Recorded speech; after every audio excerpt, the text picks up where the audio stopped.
Hi and welcome back to Fishing with David Pyle. It's January 28th, 2018, and I'm here today with Glenn Harrison of fishandsleep.net, and we're out sturgeon fishing just for something to do.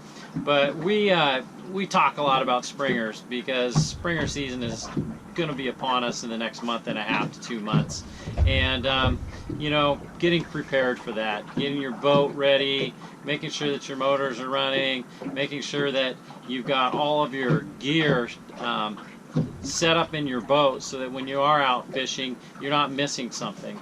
It's kind of what I call tuning up, and I'll go out and fish several times even when there's no fish available, just because I'm tuning up, and who knows, maybe I'll get lucky and get a fish. But anyway, I wanted to show you something that Glenn has made for fishandsleep.net, and it's a way to hold your flashers. Awesome box.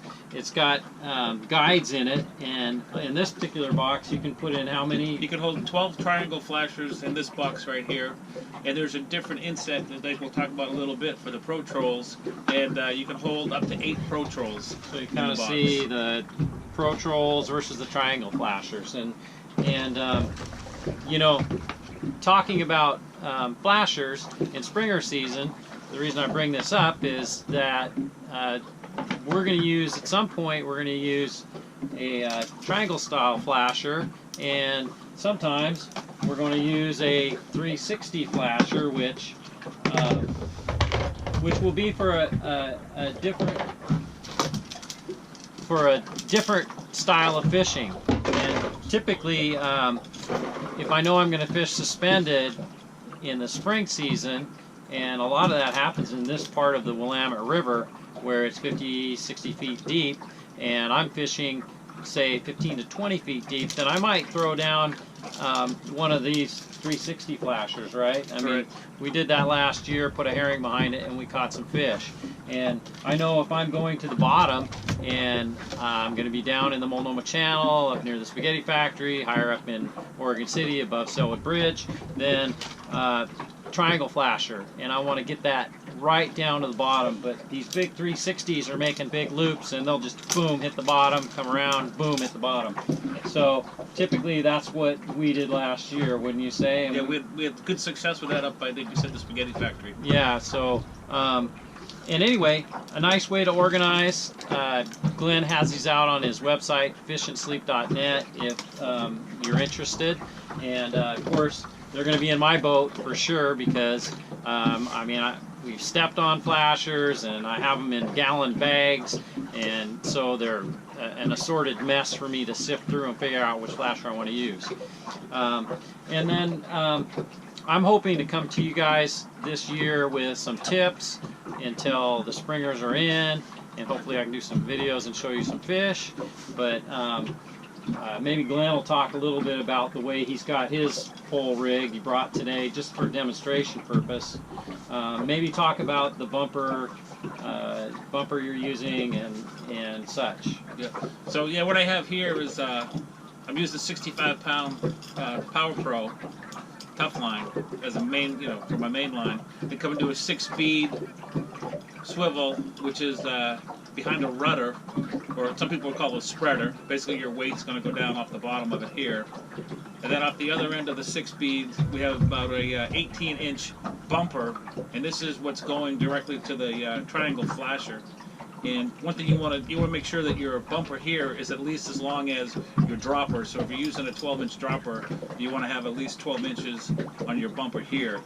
And then to this, will depending on the water clarity, probably run between a 4 and 6 foot leader to the cut plug herring probably this time of year, and that could be red label or blue label herring depending on the water clarity in different conditions.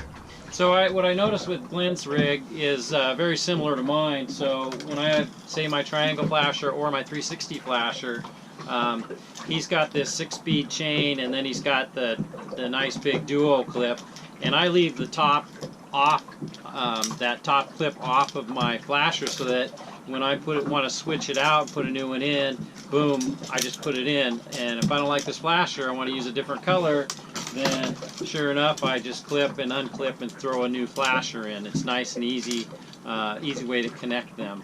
So that might be something that you choose to do or not. And the other piece that I think is worth noting is, and I went to this last year as well, Glenn hooked me up with some of this 150-pound 150-pound mono, and it really helped reduce the amount of tangles. It helps prevent the line twist and the tangles. Right.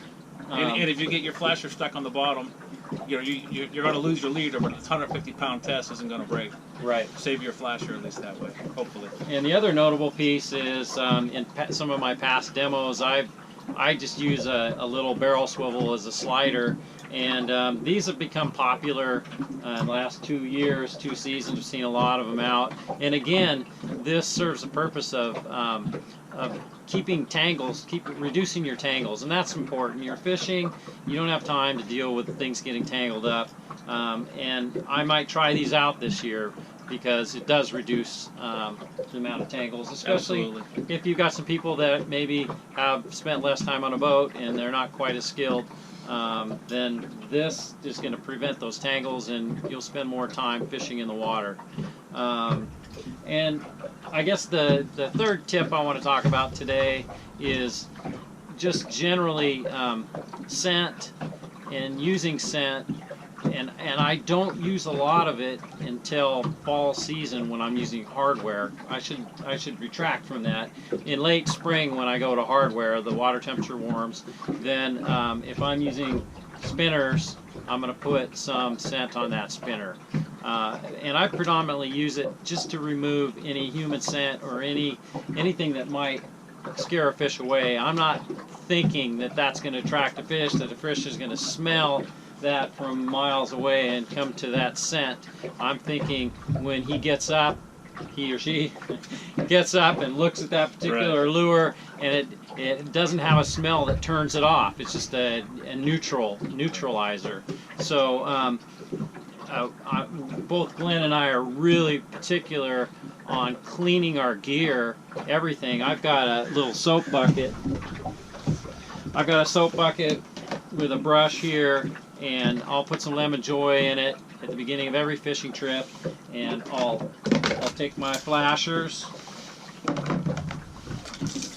I'll scrub them really good. I'll go up and down the leaders, scrub the leaders, scrub anything, even my weights, but I want to just remove any foreign scent before I put my gear out. Now, is that going to catch me more fish?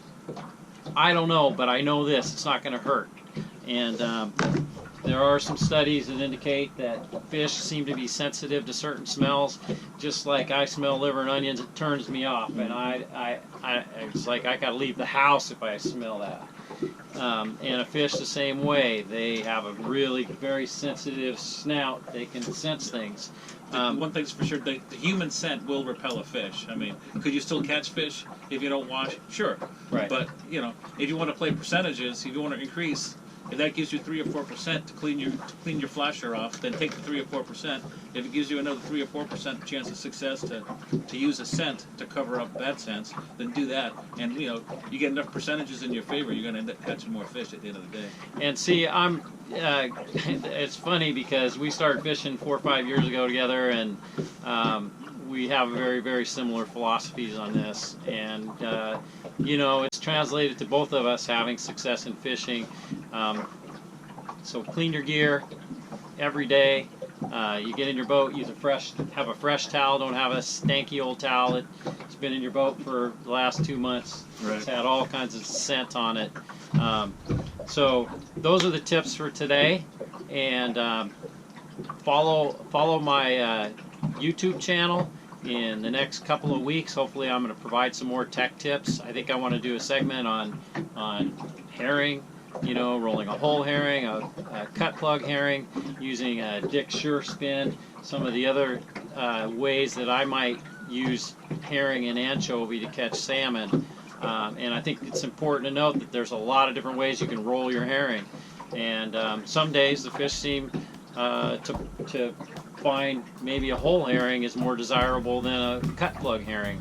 And some days you might find that you eliminate the flasher and you run a herring out there we call naked fishing, right? So stay tuned. Watch watch for my next videos. Hopefully I'll have some good tips that might help you in fishing.